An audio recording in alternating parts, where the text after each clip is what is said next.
पिपरा कोठी में प्रस्तावित water park के लिए किसानों की जमीन को लेकर विवाद गहरा गया। पूर्णिया सांसद पप्पू यादव ने वार्डगंज चौक पर आयोजित किसान सभा में सरकार और प्रशासन पर गंभीर आरोप लगाए।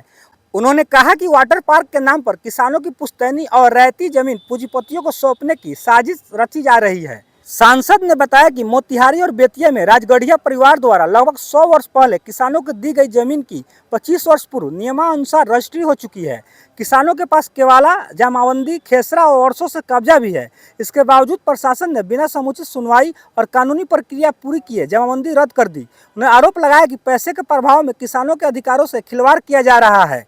उन्होंने यह भी कहा कि जिले में गरीब, मध्य वर्ग और किसानों की भूमि पर नेताओं, भूमाफियाओं और पूंजीपतियों की नजर है। उन्होंने सवाल उठाया कि जिस चीनी मिल की जमीन पर वर्षों से विवाद चल रहा है, उसकी लगभग 100 एकड़ भूमि आखिर किन लोगों को दे दी गई। सांसद ने आरोप लगाया कि सरकार किसानों की जमीन बचाने के बजाय प्रभावशाली लोगों को लाभ पहुंचाने में लगी है। बक्सर सांसद सुधाकर सिंह सहित किसानों पर दर्ज एफआईआर को अन्यायपूर्ण बताते हुए उन्होंने कहा कि लोकतंत्र में अपने अधिकार के लिए शांतिपूर्ण ढंग से आवाज उठाना अपराध नहीं है।